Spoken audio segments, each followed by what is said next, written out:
My name's Lee Klancher. I'm the publisher at Octane Press, and today I've got the great fortune of talking with one of our authors and one of my favorite writers and someone I've known a little bit for a long time, Peter Egan.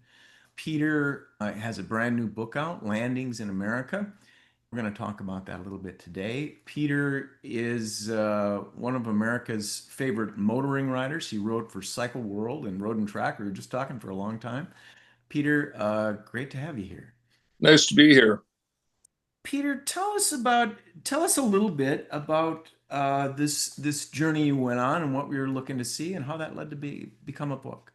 Well, I've always been an airplane buff. When we moved to California from Wisconsin in 1980, I could finally afford to take flying lessons and take time off and fly a little bit.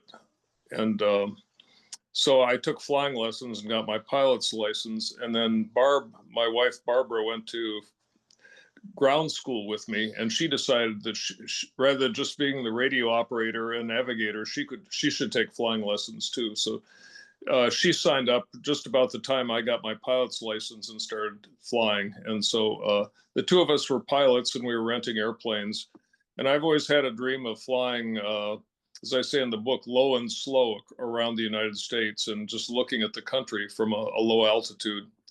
And so we're both like airplanes, and we ended up buying a 1945 Piper Cub, which is an old an old airplane, a little bit underpowered, but it was a very popular training airplane in World War II and afterward. And it's got a 65 horsepower engine, so it's not real fast and doesn't climb very high. But it's a great, as I said in the book, it's a great vehicle for inspecting your roof for hail damage or looking at the top of a sign. But so that's sort of that's the altitude I like to fly at. And so we decided to take we accumulated 6 weeks of vacation. We saved some of our vacation time from the year before, and we also had extremely helpful bosses at our jobs. John Dinkle was the editor at Road and Track, and he probably let me have an extra week off that I hadn't earned, hoping I would write something about it. And so we took off from California, and we spent 6 weeks circulating the U.S. And we didn't circumnavigate the U.S. We went from California across the Southwest and the South to see my dad in Florida. He lived in Boca Raton. And then we flew up the East Coast as far as Kitty Hawk and the Outer Banks, and then flew to Lock Haven, Pennsylvania, where just happened to be that year a 50th anniversary of the Piper Cub, big fly-in. And then we flew from Lock Haven, Pennsylvania, up to Wisconsin, where we're both from. And we met at the University of Wisconsin in the '60s.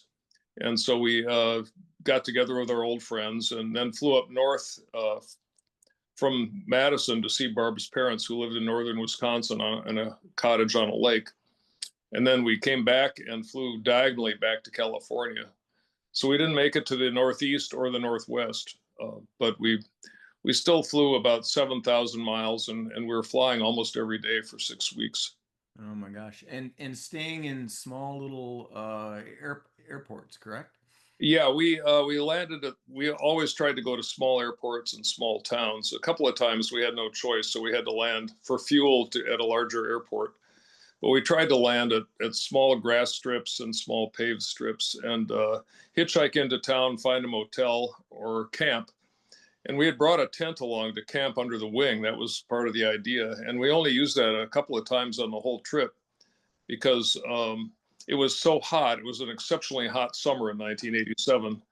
And after about 6 hours of flying, you're really, with an unair conditioned airplane, even with all the wind, you're pretty tired and hot and tired.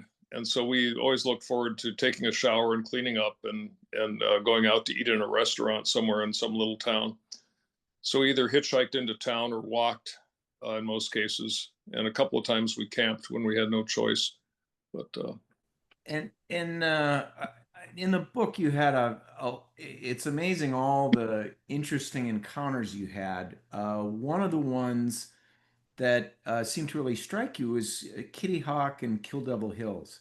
And I want to add that this book really, you learn a lot about the entire country when you're reading this book. So tell us about your experience at Kitty Hawk. Well, I I always wanted to go to Kitty Hawk and see where the Wright brothers flew. I've been an aviation nut since I was probably 9 years old. I was making model airplanes, and I read. I got interested in airplanes and probably read every book I could get my hands on in our local library about airplanes. And so I'd read quite a bit about the Wright brothers, and I had a picture of what the place looked like, and I'd seen photos of it. But it was sort of like Mecca. It was a place I always wanted to go and visit once. And when I got there, I had just read a couple of Wright brothers biographies, and I realized what a struggle they went through getting there and getting all their equipment there and setting up and living in this shed essentially on a windblown hill for months at a time and testing wings and testing flight and living on canned food with a little help from a Coast Guard station nearby, nobody else around. And when you get there and you see where they were and realize what they did, you just I got kind of choked up by it. I said, I can't believe these people did this. Humans have wanted to fly probably since they first came down out of the trees and admired the birds. And every inventor in history, from the Greeks through Da Vinci and so on, have been trying to devise flying machines. And these two guys, with the help of their sister and their father and a skilled mechanic in Dayton, Ohio, actually did it. So if you like aviation and you've read a couple of the Wright brothers biographies, it kind of chokes you up to read to be there and look at it and look at the sand dunes. It's kind of a lonely place. So that's one of It's, the places I really wanted to go on the trip.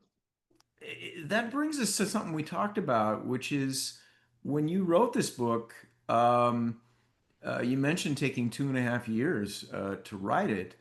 And we'll talk about your notes in a little bit. Talk about all the reading and research you did for this book and all the learning.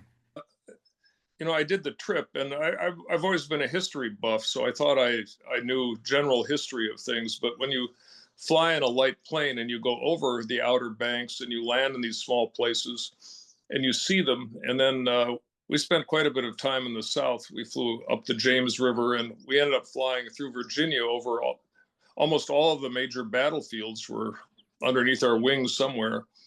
And so I had read quite a bit of Civil War history from Catton and Shelby Foote and so on. But when it piques your curiosity to be there, and when you get back, you want to read more about it. So a lot of the time I spent working on the book was reading background material because you don't want to write about Gettysburg or Kitty Hawk or something and get some basic fact wrong or some basic idea wrong and embarrass yourself in print. So I would make sure that I knew what I was talking about, that I had some background, even if it just was one paragraph about what we were seeing. And it was fun. It's fun to read those books either for the first time or again.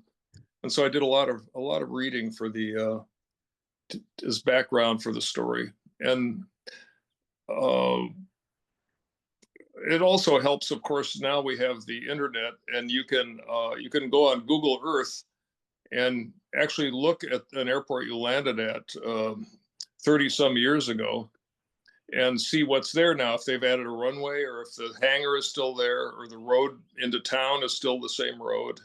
It helped to be able to see Google Earth now and just look at the places we landed and see if they've changed.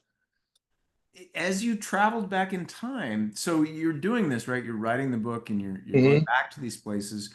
What were some of the really dramatic changes that stood out? Were there things that struck you as, oh my God, it's so different today? The things that are different today are, of course, the internet itself and GPS. I mean, we had no navigation equipment essentially except a compass and maps. Oh, interesting. Our airplane at the time, airplane navigation was mostly done with VORs, which are towers that send out a radial signal, and you tune into those towers on a radio uh, and figure out what radial you were on, and you cross radials, and okay, here's where we are. We call two stations and cross a radial, so you can check on your position. But the Cub had no real electrical system. We had a small handheld radio and intercom system. So essentially, we were using road maps, FFA flying maps, and or FAA flying maps, and not FFA, and just visual recognition of towns. Sort of doing what Charles Lindbergh and airmail pilots did is, read the water tower and make sure that's where you are. And Did you get lost?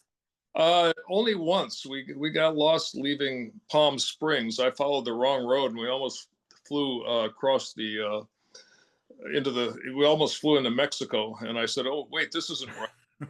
There's we've missed something here." So I turned around and I realized that we should have.